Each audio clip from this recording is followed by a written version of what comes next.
27 सालों का सूखा खत्म करने के बाद अब बीजेपी का फोकस बंगाल पर है। बीजेपी महिला सुरक्षा के मुद्दे पर ममता सरकार को बैकफुट पर धकेल रखा है और इस बीच आरएसएस प्रमुख मोहन भागवत भी बंगाल पहुंच गए हैं, जहां उन्होंने आरजीकर हत्याकांड के पीड़ितों से मुलाकात की है। रिपोर्ट आपको दिखाते हैं।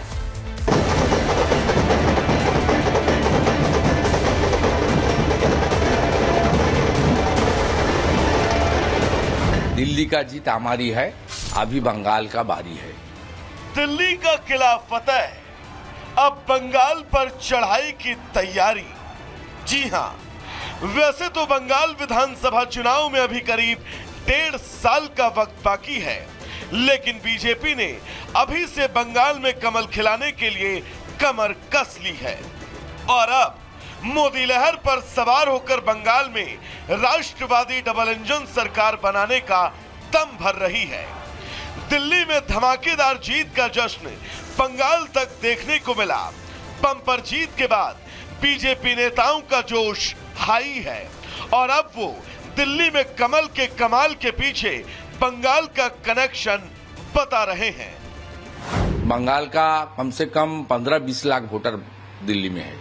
आबादी तो 30-35 लाख है, 10-15 लाख वोटर यहाँ है। वोटर लिस्ट में नाम शिफ्ट नहीं किया, लेकिन 15-20 लाख वोटर वहाँ है। सब बंगाली बहुल एरिया में भाजपा का लीड हुआ। दिल्ली का जीत हमारी है, अभी बंगाल का बारी है और 1 साल बाकी है। बंगाल में भी इस तरीके से मोदी जी का लहर चलेगी, एक राष्ट्रवादी डबल इंजन सरकार बनेगी। अब एक और जहां बीजेपी ममता सरकार को उखाड़ फेंकने का दावा कर रही है, तो वहीं इस बीच आरएसएस प्रमुख मोहन भागवत बंगाल के दौरे पर हैं, जहां उन्होंने आरजीकर मामले में मृतका के माता पिता से मुलाकात की।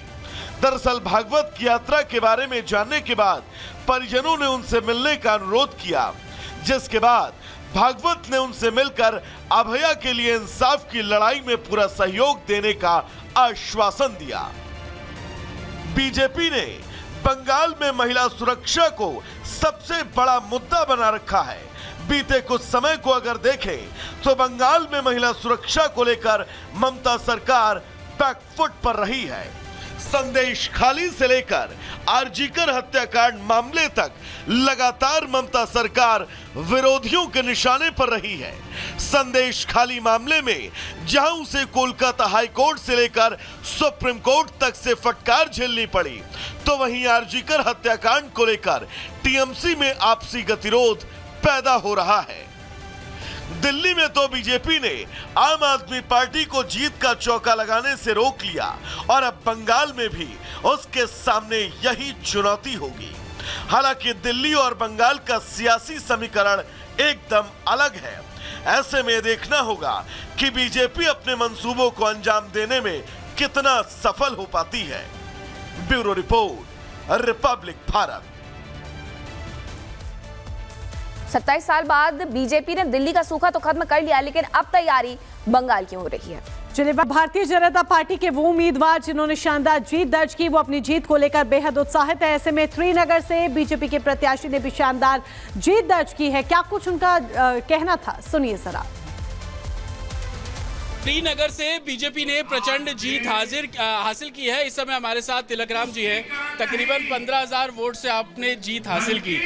लोगों के बीच में आप जा रहे हैं, किस तरीके का रिस्पांस मिल रहा है? क्या कुछ प्राथमिकता रहने वाली है श्रीनगर के लिए? देखिए, मैंने कोविड के अंदर जनता के अंदर इतना काम किया। 2020 हारने के बाद मैंने लगातार 1.25 महीने के बाद कोविड लग गया था। मैंने लगातार 5,000 आदमियों का भोजन 25 की डेली देता था, 11 किलो की ऑक्सीजन, काढ़ा और जो भी समस्या होती थी मैं क्षेत्र के लिए लगातार करता रहा हूँ मैं। और जनता का, मैं 5 साल निगम पार्षद रहा हूँ, जनता का प्यार मुझे मिला है।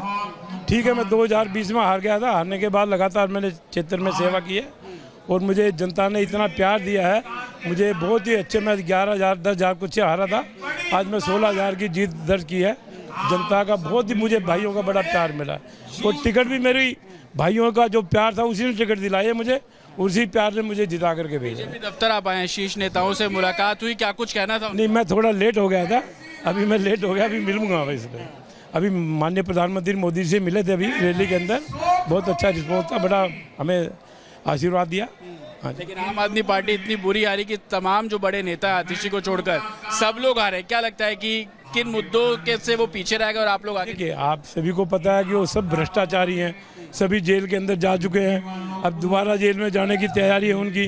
देखिए, अगर क्षेत्र का विकास नहीं करेंगे आप, हमारा 80,000 करोड़ से सालाना बजट है सरकार को मिलता है, वो कहाँ जाता है सालाना? और कहीं भी क्षेत्र के अंदर कहीं भी विकास नहीं हुआ।